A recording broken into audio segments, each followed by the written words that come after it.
What is going on, everyone? Welcome to the Poke Office. My name is Colin. Today's video, we're going to talk about something that most people I don't think like to do, and it's what to do with your bulk Pokemon cards. So on the channel, for instance, I open 10 packs of video. I do 3 videos a week. That means I have 300 bulk cards to deal with every single week. That starts to add up over time. Like, that's 1,200 cards per month. Plus, we do the live stream on the Poke Office, so I have some extra bulk cards to do. But I know for a fact if you are a pack ripper, you're going to have bulk cards sitting around. So we're going to talk about what to do with them, how you can actually turn those bulk cards into more sealed investments or into more collectibles, and a few different ideas that I've come across. So before we get there, this week, on the videos this week, I'm giving away $20 of the Poke Office live stream credit to one lucky subscriber. So if you want to be entered to win that, make sure on every video this week, Monday, Wednesday, Friday, to, well, number 1, be subscribed to the channel. That's just a one-time thing. Number 2, hit the like button on each video. Number 3, leave a comment. What do you do with your bulk? Do you throw it out? Do you trade it in? Do you sell it? Do you give it away? Whatever. So here's a couple different ideas that I've come up with. Number 1, let's just take a look here. So a quick Amazon search, and there's actually boxes to be had here to store your bulk. So it kind of just looks like it's in rows. Honestly, it's $24.99 for 2 boxes. It seems a little pricey just for some cardboard, but if you want, I've put the link for this down below in the description. It is an affiliate link, so you'd be helping me out with like a couple cents if you buy this or buy something on Amazon. Okay, next, instead of buying those, I actually just took some cardboard that I had and I made my own. So I'll just show you a picture of what I've done. And I just used a hot glue gun. I cut the cardboard out. Like, it took me an hour, but $25 for cardboard just seemed like a ripoff to me personally. So that's where it's at. So do I sort my bulk? I don't, because I don't sell it to like the bulk buyers. And because I just detest sorting my bulk, like going through and sorting it into commons and uncommons and then reverse hollows and rares, and then reverse hollow rares and then hollow rares. Like, it's just a nightmare to me. So I just put it in a big stack, leave it in my boxes that I've created, and then I deal with it a different way. But a quick Google search. Now, side note, that this is in Canadian dollars because I was searching on google.ca because I live in Canada. So the prices might be a little bit different. I'm assuming these prices are in Canada because this is a .ca. Anyways, I searched how to sell my bulk Pokemon cards.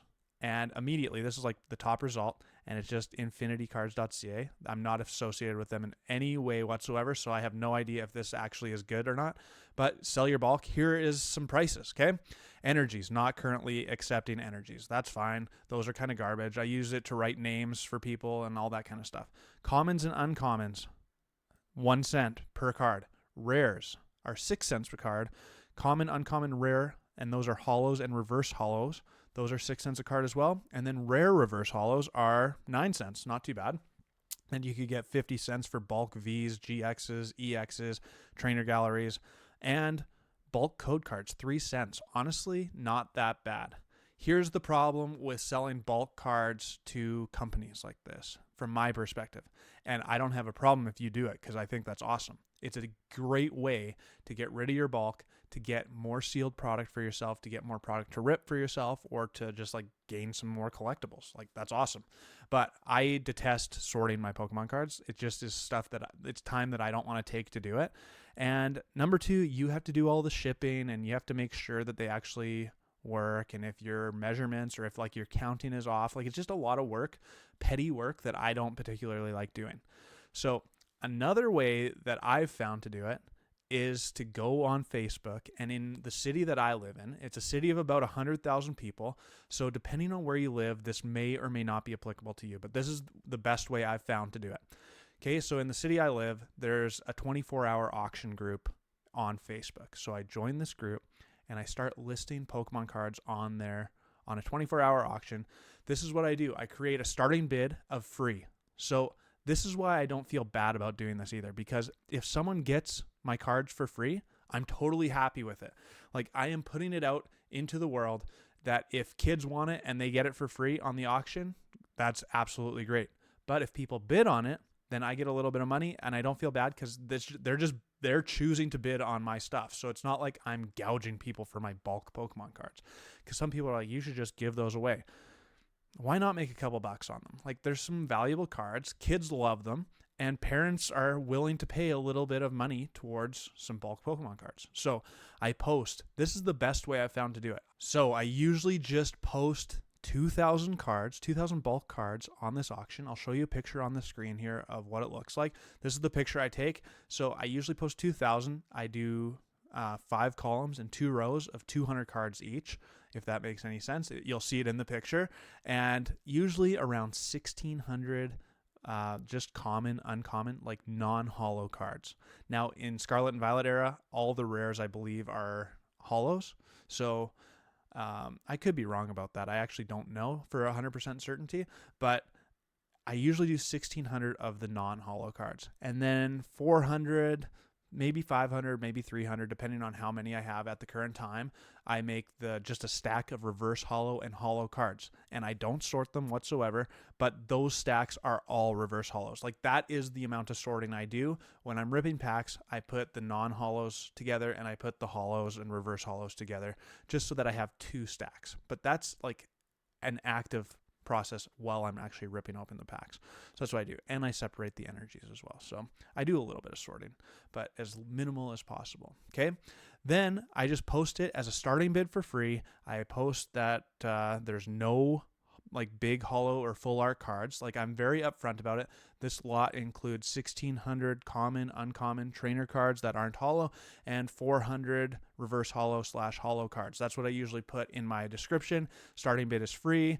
Then I give them the pickup location. And I also do a last man standing, which means that if people all bid at the last minute, then it actually adds more time to it. So your bid, the final bid, has to stand for 5 minutes. But we're getting too in-depth here. I just post it for free so that it gets action and it gets traction, because people see, ooh, for free. And then they get following that auction, and then they're like, oh yeah, I could bid a couple bucks. So here's where I typically go with it. Typically, out of 2,000 bulk cards, what I just said, 1,600 non-holos and 400 of the holo and reverse holo bulk cards, I get anywhere from like $25 to $80. So if we do the math, $25 divided by 2,000 cards is just over a penny per card. But I literally took 5 minutes to get this done. And I didn't count all the way to 2,000. I literally count 100 cards, and then I just start creating equal size stacks. And whether there are a couple extra cards or a couple cards less than it, I don't really care. I'm just like trying to make this process as easy as possible. So at the very low end, I'm getting just over 1 penny per card. And this is Canadian dollars. I live in Canada, so you might get a little bit less.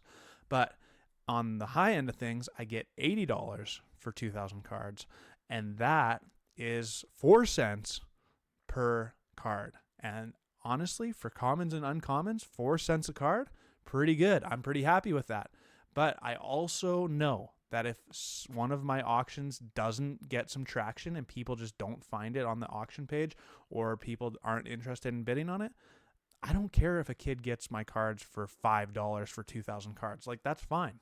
They bid on it. No one else bid. They won the bid fair and square, and I'm totally happy with it. So I'm kind of just hands off. I don't mind giving my cards away. Like, I'm not trying to be that evil guy who gouges people, but I still want to get a little bit of my investment back, because Pokemon cards do have some value to them, even though it's not much. When you have a couple thousand bulk cards, which I know lots of you watching do have those bulk cards, you can definitely make it work.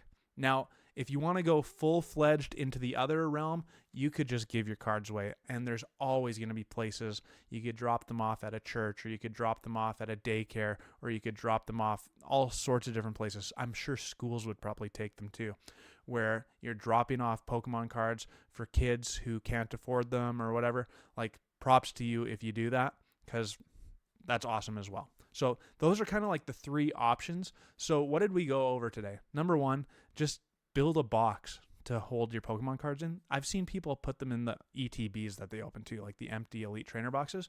So that works too. But when you have thousands of cards, you need a lot of Elite Trainer boxes. They don't all fit. So I created my own box, or you can go on the link down below in the description on Amazon to buy a couple of them.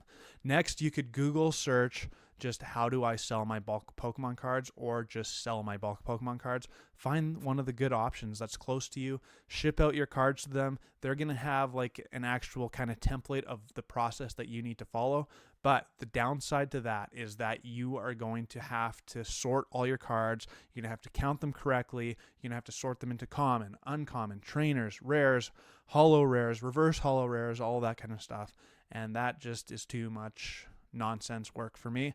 I'd prefer my option. So the third and my personal favorite option, I think I said that in the wrong order, but this is the second, is to go on Facebook and look for a group just in your city specifically where people gather to buy stuff. You could even post it just on Facebook Marketplace, though I find the auction, if you can find one, works really good because as it picks up steam, it's a free auction, and then people start following it and it starts bidding, and that's usually where I get the best traction for my bulk cards.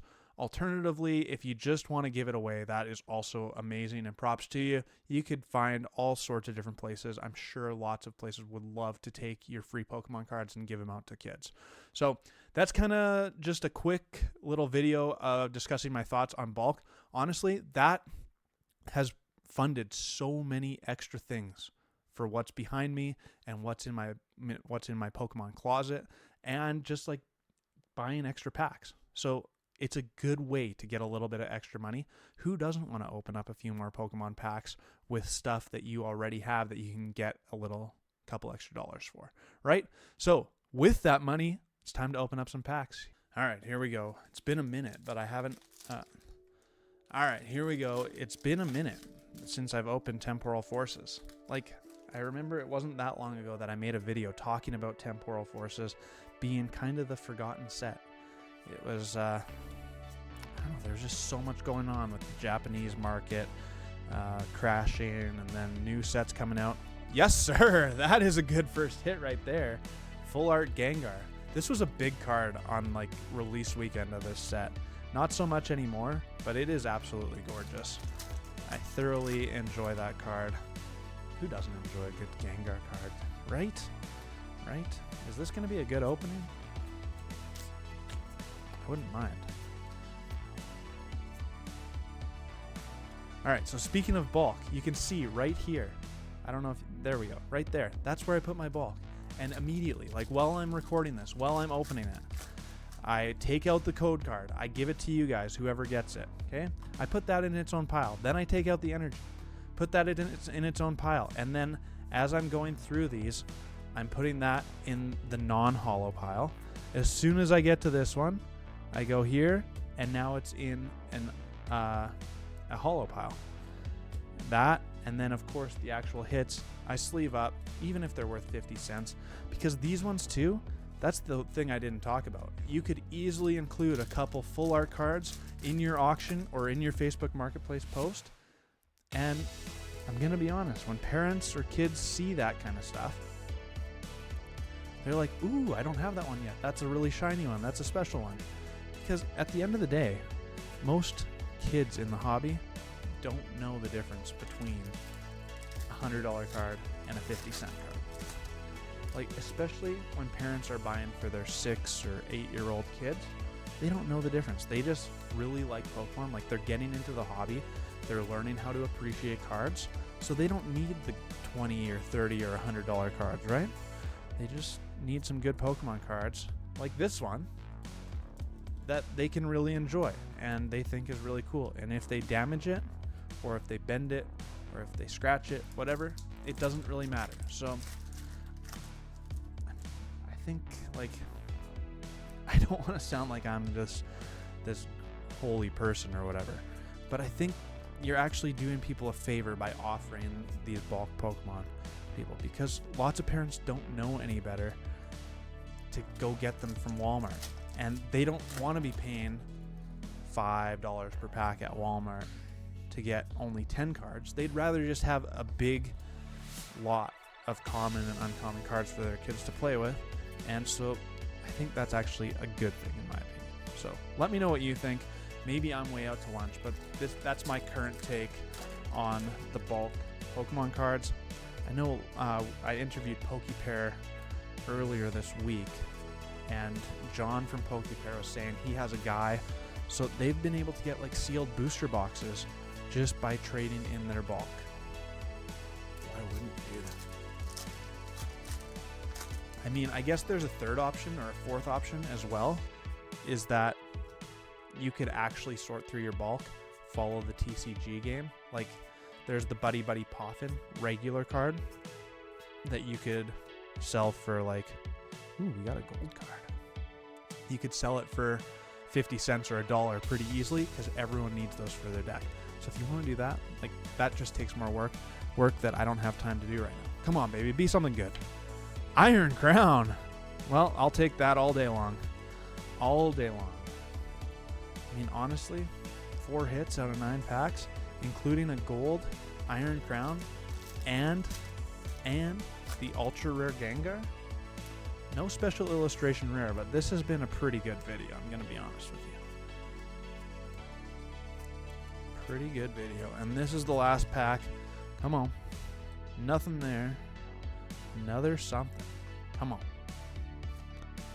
Morty's Conviction. No Gengar in the ultra rare one. Not that I'm aware of.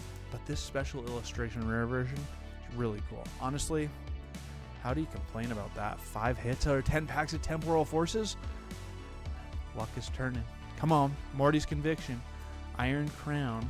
Hyper rare. Then 2 regular EXs and the Gengar. Not too shabby at all.